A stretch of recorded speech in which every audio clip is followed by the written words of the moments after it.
हे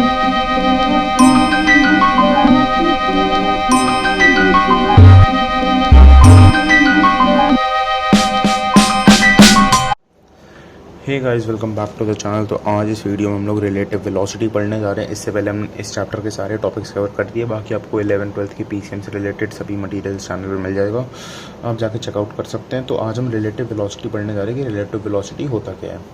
तो बेसिकली होता क्या है, अगर मैं एक यहाँ पे ग्राउंड पे खड़ा हूँ कहीं और मैंने एक गाड़ी देखी, यहाँ से एक गाड़ी ऐसे जा रही है, ऐसे जा रही थी, फिर यहाँ पे चली गई, ठीक है। तो मैं तो यहाँ पे खड़ा हूँ, मेरी तो वेलोसिटी 0 है और ये गाड़ी कुछ आई v स्पीड से और चली गई, है ना, v स्पीड से। तो इसकी रिलेटिव वेलोसिटी v ही रहेगी क्योंकि मेरी 0 है यहाँ पे, ठीक है। तो v माइनस 0 v ही हो जाएगी। मेरे को सिर्फ v की स्पीड से जाते हुए दिखेगी। अगर ये 10 मीटर पर सेकंड की स्पीड से जा रही थी तो मेरे को 10 मीटर पर सेकंड की स्पीड से जाते हुए ही दिखेगी।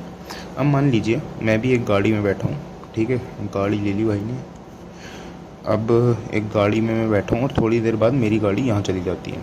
मेरे साथ एक और गाड़ी चल रही थी, इसकी स्पीड कुछ ज़्यादा ही थी मेरे से। तो जब तक ये थी यहाँ पे मेरे साथ में थी, लेकिन ये मान लीजिए मैं अगर जा रहा था 10 मीटर पर सेकंड की स्पीड से, ये जा रही थी 20 मीटर पर सेकंड की स्पीड से। तो जब तक मैं यहाँ पहुँचा ये गाड़ी यहाँ पहुँच चुकी थी, है ना, ज़्यादा स्पीड से जा रही थी, ऑब्वियस सी बात है। अब ये मेरे को गाड़ी की जो स्पीड दिखेगी ये रिलेटिव दिखेगी ना। अब एक जो सड़क पे खड़ा आदमी है उसको तो भाई ये वाली गाड़ी 20 मीटर पर सेकंड की स्पीड से जाती हुई दिखेगी, लेकिन 10 की स्पीड से तो मैं ऑलरेडी चल रहा था।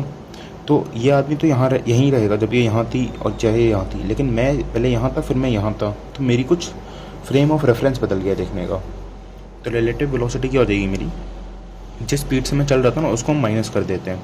तो मान लीजिए ये बी था, ये ए था मैं, तो अगर मुझे वी बी ए निकालना है, मतलब इसका मतलब क्या होता है, पहले लिखते हैं जिसकी हम वेलोसिटी निकाल रहे हैं। बी की अगर वेलोसिटी निकाल रहे हैं तो रिलेटिव वेलोसिटी बी की, है ना, और ए लिखते हैं विद रिस्पेक्ट टू, ठीक है। अगर मान लीजिए इसकी बात करूँ तो ये हमारा मैन है, तो ये मैन रिस्पेक्ट टू ग्राउंड है, जी लिखा देंगे उसकी जगह, और इसमें हम क्या है, ए है।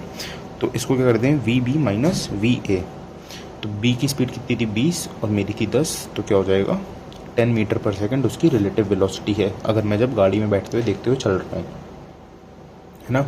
We B A is equal to V B minus V A. ये कब है, जब हमारा होता है सेम डायरेक्शन में। अभी ये सेम डायरेक्शन की बात हो रही है, ठीक है।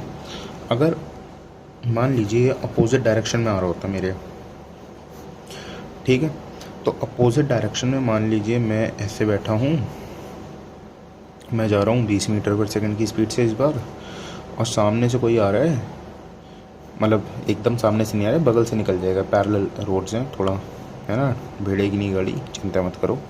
ये जा रहा है 10 मीटर पर सेकंड की स्पीड से, ये है ए, ये है बी, ठीक है। अब मान लो मेरे को वी बी रिस्पेक्ट टू ए निकालना है, तो इसमें मेरे को एक पॉजिटिव, अगर मैंने, चलिए ए की निकाल लेते विद रिस्पेक्ट टू बी, ठीक है। तो एक मेरे को पॉजिटिव मानना पड़ेगा। तो मान लीजिए 20 को मैंने यहाँ पे पॉजिटिव मान लिया, तो इसको फिर मुझे नेगेटिव मानना पड़ेगा, अपोजिट डायरेक्शन है। तो 20 माइनस ऑफ -10 कर देंगे ना भाई, ये उल्टे डायरेक्शन में जा रहा था, तो ये माइनस माइनस क्या हो जाएगा, प्लस, तो हो जाएगा मेरा 30 मीटर पर सेकंड हो गई रिलेटिव वेलोसिटी।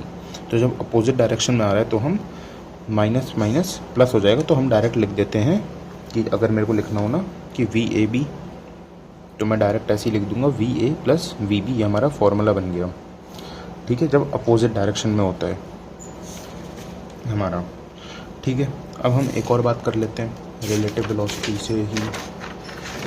उसमें क्या है, मान लीजिए मेरे पास एक ये बहुत बड़ा कोई भी एक कैरेज है, ठीक है, मतलब ट्रेन एक का है बहुत बड़ी, इसमें एक गाड़ी खड़ी है यहाँ पे छोटी सी। अब ये क्या है, ये वी टी स्पीड से जा रही है, और ये अंदर जो गाड़ी है इसके अंदर ये वी सी स्पीड से जा रही है। अब एक जो आदमी यहाँ पे खड़ा है, ठीक है, सड़क पे, उसको क्या दिख रहा है, उसको ये ट्रेन जाती हुई दिख रही है वी टी स्पीड से। लेकिन अगर ये गाड़ी भी उसके अंदर चलना स्टार्ट कर दे तो इस पर्टिकुलर गाड़ी की देखो, ये ट्रेन तो ऐसे ऐसे चलेगी, गाड़ी इसके अंदर और तेज़ चल रही है। मतलब अगर ये ट्रेन चुपचाप ऐसे चलती तो ये गाड़ी यहाँ से यहीं पहुँचती, लेकिन ये गाड़ी में अंदर चल रही, ये यहाँ से यहाँ पहुँच गई, तो इसकी स्पीड हमें ज़्यादा दिखेगी। तो इस केस में वी जो हमारी वी सी टी होगी वो हो जाएगी V C plus V T, velocity of car plus velocity of train, ठीक है, जब सेम डायरेक्शन में होएगा। क्यों, क्योंकि ट्रेन ऑलरेडी चल रही है। भाई मान लो अगर मैं एक ट्रेन की छत के ऊपर दौड़ना चालू करूँ और सेम डायरेक्शन में दौड़ रहा हूँ, ट्रेन भी अगर इसी डायरेक्शन में जा रही है और मैं भी उसकी छत के ऊपर सेम डायरेक्शन में दौड़ रहा हूँ, तो मैं जल्दी पहुँच जाऊँगा, है ना। तो अब हमें क्या करना है, अब अगर कोई इसी सेम सिनेरियो लेते हैं एक, उसके अंदर हमारा एक जो कार है वो हमारी उल्टी चल रही है इस बार, वी टी हमारी ऐसे जा रहा है, वेलोसिटी ऑफ ट्रेन ऐसे है, लेकिन वेलोसिटी ऑफ कार ऐसे है। तो इसकी रिलेटिव वेलोसिटी क्या हो जाएगी मेरी, वी टी माइनस वी सी। मतलब ये तो इधर जा रही है ट्रेन, लेकिन ये उल्टा जा रहा है, ठीक है। अब अगर मैं छत के ऊपर अपोजिट भागना चालू करूँ तो मैं देर से पहुँचूंगा, ज़्यादा टाइम लगेगा क्योंकि उल्टे डायरेक्शन में जा रहा हूँ। तो मेरा ये फॉर्मूला हो जाएगा वी टी माइनस वी सी। और अगर आप इनको बोले ये किस रिस्पेक्ट में, तो ये अर्थ के रिस्पेक्ट में हम लिखते हैं, अर्थ के रिस्पेक्ट में लिख सकते हैं, ग्राउंड के रिस्पेक्ट में इसको V T G V C G लिख सकते हैं, या फिर टी ई लगा देंगे with respect to earth, same चीज़ है, नहीं भी लगाएं तो चलता है। ग्राउंड के रिस्पेक्ट में हम अगर हम ना भी लगाएं तो भी चलता है। तो ये होता है हमारा रिलेटिव वेलोसिटी का कॉन्सेप्ट, ठीक है। अब इसमें आप डिजिट डाल के भी देख सकते हो कि भाई मैं यहाँ 10 मीटर पर सेकंड की स्पीड से चल रहा था, 2 मीटर पर सेकंड की स्पीड से चल रहा था, दोनों को ऐडअप कर दो तो 12 मीटर पर सेकंड हो गया। और यहाँ पे भी सेम, अगर 10 मीटर पर सेकंड की स्पीड से चल रहा था, 2 मीटर पर सेकंड की स्पीड से चल रहा था, तो माइनस कर दोगे तो क्या हो जाएगा, 8 मीटर पर सेकंड की स्पीड से ये वेलोसिटी ऑफ कार हमें पूरा चलते हुए दिखेगी, ठीक है। तो ये चैप्टर हमने ख़त्म कर दिया। तो इस चैनल पे आपको सारा मटेरियल मिल जाएगा इसी से related. So till then bye bye, take care and all the best. सब सारा कुछ चेकआउट कर सकते हैं, नोट्स वगैरह आपको सब कुछ मिल जाएंगे इस चैनल पे, ठीक है। अब हम आगे बाकी सारा भी कवर कर देंगे, ट्रिगो और जितना भी है सारा हमारा 11th का। So keep watching, do like share comment subscribe, thank you.